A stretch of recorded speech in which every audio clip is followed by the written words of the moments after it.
उनसे तो कहा एक धनतेरस, दूसरा रूप चौदस, तीसरा दीपावली। इतने में लक्ष्मी जी आके खड़ी हो गई। लक्ष्मी जी ने कहा राजा बलि से, भैया पृथ्वी के लोग सबसे ज्यादा पूजन तो उसी दिन करते हैं, उसी दिन दीपदान करते हैं। और लोग तो धनतेरस के दिन दिया लगाते हैं, रूप चौदस के दिन लगाते हैं, दीपावली के दिन लगाते हैं, और सारा पुण्य तेरे खाते में लिखा जाएगा, तो उनके खाते में क्या होगा। इतने में राजा बलि ने कहा, बहन लक्ष्मी चिंता मत कर, दीपावली के बाद में जो कार्तिक पूर्णिमा आएगी, उस कार्तिक पूर्णिमा के दिन जो किसी जलाशय के पास में जाकर, नदी तालाब कुंड कुआं किसी जलाशय के पास में जाकर अगर एक दिया लगा देंगे तो उसको तीनों दिन का पुण्य फल 1000 गुना होकर प्राप्त हो जाएगा, 1000 गुना। इसलिए हमारे यहां पर दीपावली को तो केवल दीपावली कहते हैं, पर कार्तिक की पूर्णिमा को देव दीपावली कहते हैं। कौन सी दिवाली है, जम के बोलो जरा, देव दीपावली। दीपावली से बड़ी दीपावली होती है कार्तिक पूर्णिमा के दिन, क्योंकि तुमने ये 3 दिन जो दिया लगाया, इसका फल तुम्हें जब मिलता है जब तुम कार्तिक की पूर्णिमा के दिन किसी घाट पर, नदी के तट पर, तालाब के तट पर, सरोवर के तट पर जब दीपदान करते हो साहब, तब उसका पुण्य बढ़ जाता है।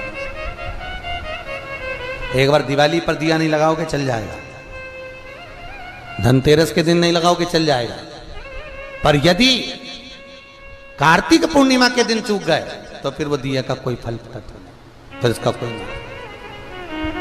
दीप लगे महाराज। अब पाटला देवी का नियम था, रोज यमुना जी के घाट पर जाना, दीपदान करना। एक दिन संत मिल गए, कृपा करी संतों ने, क्या बात है क्यों रोती है। पाटला देवी कहती है मेरी बेटी के घर संतान नहीं।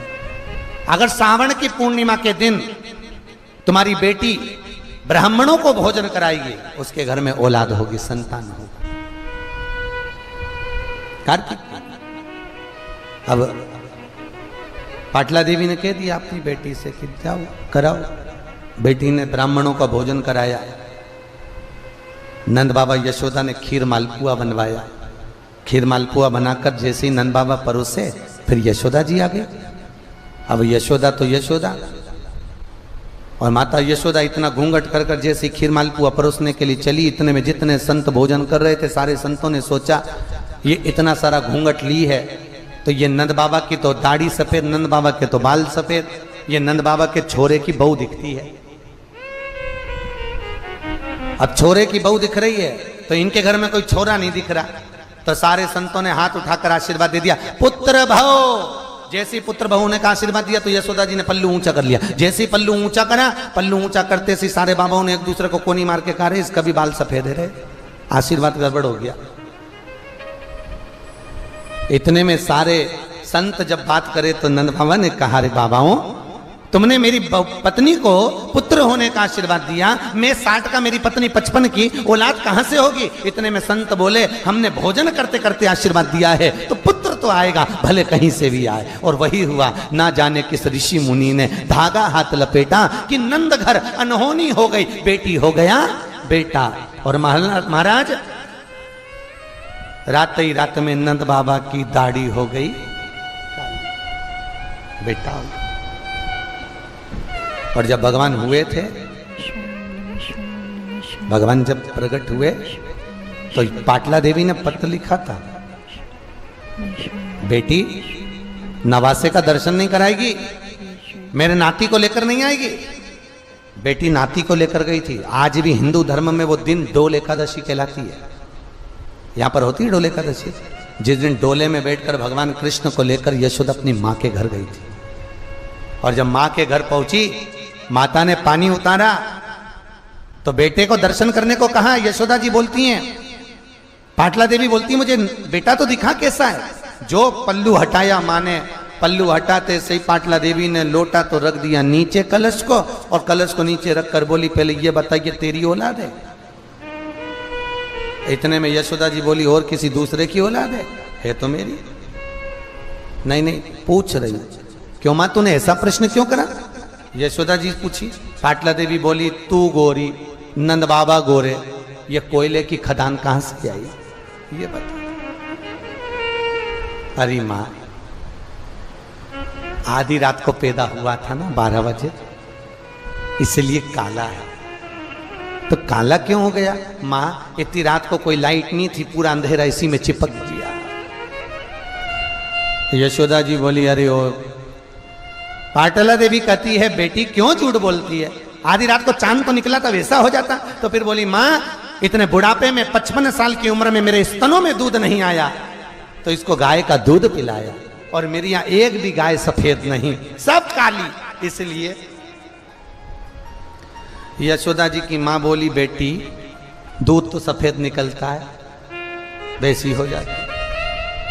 आखिरी में मां को क्रोध आया, पाटला देवी ने छोरे को लिया, लहंगा करा ऊंचा, 36 कली का लहंगा ऊंचा करके, और छोरे को सुलाया। कन्हैया का सिर नानी के पांव में और पांव नानी की छाती पे, और बेटी तेल लेके और जो घिसा घिसते जाए और बोल रही है इतना गोरा कर दूंगी जब जाएगा पहचान में नहीं आएगा। इतने में कन्हैया घिस घिस के कन्हैया मन में सोच रही थी नानी ऊपर से नीचे तरक काला, सरसों के तेल से कुछ नहीं होने वाला, के तेल से कुछ नहीं होने वाला, क्या हो। अच्छा सत्य बताना ईमानदारी से, माँ बहू के छोरा छोरी को ज्यादा घिसती है कि बेटी के छोरा छोरी को ज्यादा घिसती है? बिल्कुल सत्य बोलना। माँ अगर घिसती है तो बेटी के छोरा छोरी को ज्यादा घिसती है, बहू के नहीं।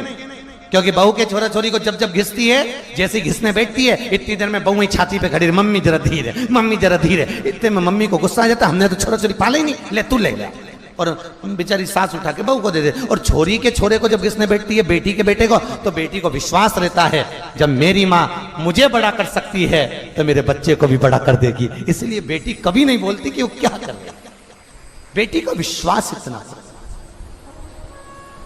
बोल।